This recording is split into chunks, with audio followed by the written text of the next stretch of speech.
Still in China, the provincial archives in northeastern Jilin province has made public 89 documents that were written by Japanese officers and reviewed crimes committed by the Japanese army during its invasion of China, discovered underground in 1953. The files include details of the Nanjing Massacre, sex slaves of the Japanese military, and activities of Japanese Army Unit 731. The files provide details of people sent to this unit who were never heard from again.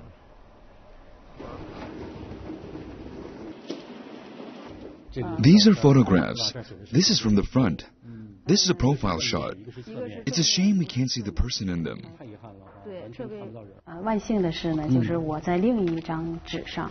Luckily, I found his picture on another piece of paper. They were pressed together, and over time the photo itself faded, but the image was transferred onto this paper. This is really valuable. Among the images in the files, this man, Li Jizhu, can be vaguely identified. What was his fate?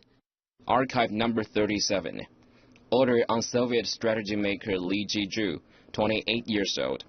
Ordered to be specially transferred for disposal on September the 4th, and transferred to Japanese military police in Harbin on September the 10th. Tokui Atsukai, the term frequently seen in relation to the handling of Soviet Union spies, is translated into Chinese as specially transferred for disposal. Where did these people end up, and what is it that made the transfer special? It was an order used by Japan's Kwantung Army. Most of the army knew that on receiving the order, they should transfer the subjects to the military police in Harbin. The military police there would transport them to Army Unit 731. What's the evidence for this? During the Soviet Union war trials, the Japanese war criminals talked about this in their confessions. They were mid-rank officers and above from Unit 731, and they said people who were specially transferred were given to them for experiments. This is very important evidence. The Jilin archives files recorded 283 people who were specially transferred for being Soviet Union spies. Men used in these experiments were called logs. Logs, as in the raw material. They weren't treated as human beings? Completely not. Nothing close to the concept of human beings. Did any logs survive Unit 731? No, not one. Sun Xiang is the man in this file. It says he was arrested in 1942, and in March 1944, the Kwantung military police ordered his special transfer. The case he was involved in was labeled the Gangxianchun Soviet spy case. His records are relatively complete. Sun Xiang was taken by the Japanese military police for questioning, along with a number of villagers.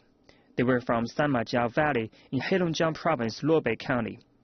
The records say he had 3 sons, Sun Derong, Sun Dehua, and Sun Fugui. Are they still living in their hometown? Does the family know the fate of Sun Xiang?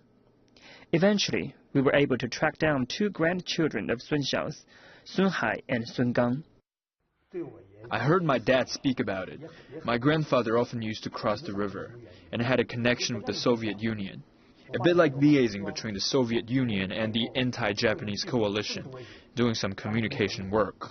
Your father was there when people were being taken away? Yes, in a house. Everyone was in a house. My grandmother also. They saw it with their own eyes. The troops came in at night with guns. There was no resistance and no word after that.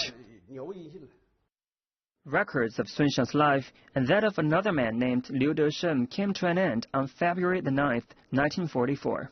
Archive number 46, Order on the Disposal of Soviet Spies. In accordance with January the 31st Jiaxian Battle number 49, Soviet spies Liu Deshen and Sun Xiang are to be specially transferred. Sun Hai and Sun Gang finally have an idea of the last known whereabouts of their grandfather.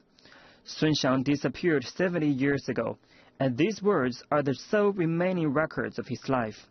His family has only an empty tomb to mourn him by. The documents on Unit 731 is only a fragment of the 100,000 volumes discovered in the headquarters of the Kwantung Military Police, which worked under the command of the Japanese Kwantung Army.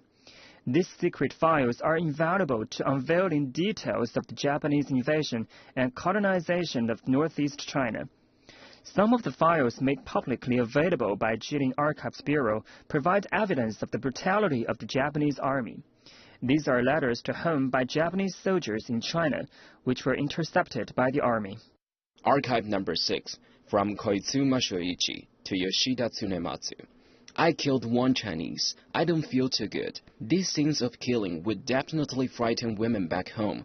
Stabbing people with a bayonet, it's like cutting a bean curd. My hands started to shake after 1 or 2 stabs.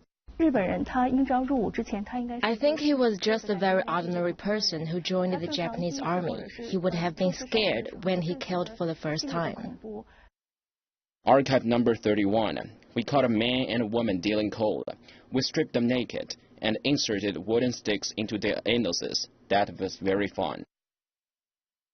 There are over 200 books and over 200,000 pages of inspected mail in the Jilin archives. Statistics from the Japanese military police itself say millions of mail could be checked in a month. Judging from the strict mail inspection, the Japanese army was committing crimes on the one hand while hiding them on the other.